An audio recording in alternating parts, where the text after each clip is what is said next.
Taib. Bagaimana keyakinan orang Yahudi terhadap hari akhirat? Mereka beriman tentang hari akhirat. Mereka beriman dengan hari pembalasan tentang surga dan neraka. Ya. Tetapi mereka melakukan penyimpangan. Mereka menyangka hanya mereka yang masuk surga. Dalam Al-Quran Allah berkata, "Qul ya ayyuhalladzina hadu in za'amtum annakum awliya'u lillahi min dunin nasi fatamannawul mauta in kuntum shadiqin wa la yatamannawnahu abadan bima qaddamat aydihim." Katakanlah wahai Muhammad kepada orang-orang Yahudi, wahai orang-orang Yahudi, kalau kalian menyangka kalian adalah wali-wali Allah semata yang lain bukan, maka mintalah mati. Yaitu kalau kalian merasa kalau mati pasti masuk surga, ngapain hidup lama-lama? Ya sudah minta mati saja. Harusnya demikian. Namun apa kata Allah? Wala yatamannawnahu abadan. Mereka tidak bakalan minta mati karena mereka tahu perbuatan mereka. Seharusnya kalau kalian yakin mati masuk surga, minta mati. Dan mereka tidak berani karena kalau mereka bilang iya, Nabi akan berdoa agar Allah matikan mereka. Dan mereka tidak mau. Berarti kontradiksi. Seharusnya kalau orang yakin masuk surga, ngapain lama-lama di dunia? Itu tidak. Di dunia ngapain lama-lama kerja setengah mati, diomelin bos, diomelin tetangga, diomelin istri, repot. Mending mati aja, mati langsung ketemu bidadari, selesai. Enggak ada yang ngomel-ngomel lagi. Tapi mereka tidak mau mati. Mereka tidak mau mati. Ini kontradiksi. Bahkan mereka sangat ingin hidup lama. Wala tajidannahum ahrasan nasi ala hayatin.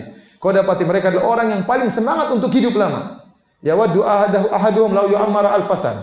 Sebagian mereka berharap agar diberi umur sebanyak 1000 tahun. Nah, kalau kamu yakin masuk surga, ngapain takut mati? Dan mereka paling sangat takut mati. Dalam ayat yang lain, qul in kanat lakumud darul akhiratu indallahi khalisatan min dunin nas fatamannawul mauta in kuntum shadiqin wa la yatamannaw abadan. Katakanlah kalau memang kalian menyangka surga itu hanya milik kalian, maka mintalah mati kalau memang kalian menyangka surga hanya untuk milik kalian, yang lain bukan. Kalau kalian benar-benar yakin akan hal tersebut. Kata Allah, mereka tidak bakalan minta mati. Mereka juga meyakini, seandainya mereka pun nakal, masuk neraka, pun hanya sebentar. Paling cuma beberapa hari kata mereka. Santai aja. Kalau soleh masuk surga, kalau nakal pun masuk neraka cuma beberapa hari. Kata Allah, wa qalu lan tamassana an-naru illa ayyaman ma'dudah. Qul attakhadhtum indallahi ahdan falyukhlifallahu ahdah am taquluna Allahi ma la ta'lamun. Mereka orang Yahudi berkata, kami tidak akan disentuh oleh neraka kecuali cuma beberapa hari. Kata Allah, apakah kalian pernah mengambil perjanjian dengan Allah? Allah janji kalau kalian meninggal hanya masuk neraka cuma beberapa hari, padahal Allah tidak pernah menyelesaikan janji.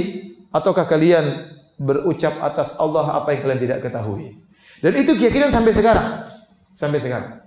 Saya punya kawan kerja di Australia. Bosnya dia itu orang Yahudi. Dia ambil barang, dia jual barang-barang dari Indonesia, dijual ke Australia. Namun pihak pemerintah Australia tidak mau terima kecuali sudah ada stempel Yahudi, bosnya tersebut. Padahal barangnya dari Bandung. Ya. Kalau tidak distempel sama Yahudi, tidak mau dibeli. Nah, dia punya rekan kerja itu Yahudi. Sama, kata dia, kawan saya itu benar cerita sama saya. Kita ini kalau masuk neraka cuma beberapa hari. Subhanallah. Persis seperti firman Allah Subhanahu wa Ta'ala. Itu mereka yakin.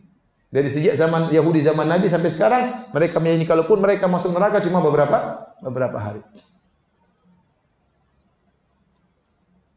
Iya, beberapa hari, satu hari sama dengan 1 triliun tahun bilang. Assalamualaikum warahmatullahi wabarakatuh. Alhamdulillah wassalatu wassalamu ala Rasulillah wa man tabi'ahum bi ihsanin ila yaumil qiyamah, amma ba'd.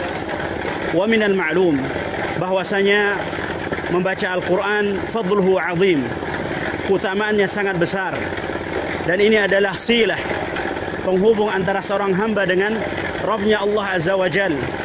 Oleh karenanya Allah Subhanahu wa Ta'ala berfirman di dalam surat Fatir, innal ladzina yatluna kitaballah, sesungguhnya orang-orang yang membaca kitabullah Al-Quran, wa aqamus shalah, dan mendirikan salat, wa anfaqu mimma razaqnahum sirran wa alaniyah, dan mereka menginfakkan sebagian daripada apa yang kami karuniakan kepada mereka, baik secara terang-terangan maupun tersembunyi.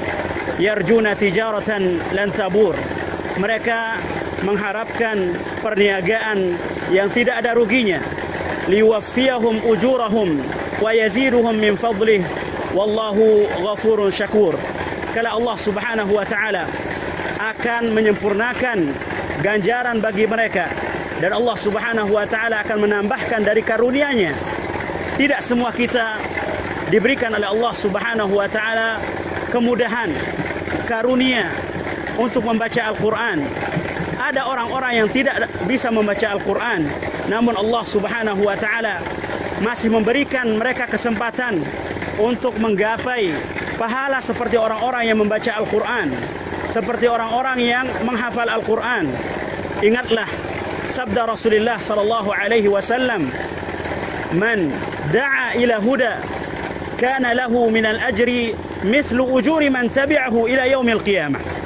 Barang siapa yang memberi petunjuk kepada kebaikan, maka baginya pahala seperti orang-orang yang melakukannya sampai hari kiamat, duna yanqusa min ujurihim syai'a, tanpa mengurangi sedikit pun pahala orang-orang yang melakukannya. Maka alhamdulillah, antum bisa lihat di belakang antum, di layar antum, tahap pertama TBK Backing 002 Abu Said Al-Khudri. Tahap pertama sudah sampai 60%. Yang ini semua dari andil antum yang berusaha mendapatkan kebaikan dari orang-orang yang membaca dan menghafal Al-Quran. Maka insya Allah ke depan di tahap yang kedua kita akan memulai tahap untuk pemasangan atap, yang insya Allah akan dikerjakan segera setelah tahap pertama ini selesai. Kami terus meminta dan memohon kepada Allah Subhanahu wa taala terlebih dahulu, kemudian andil-andil antum. Wallahu taala a'la wa alam, wa jazakumullahu khairan.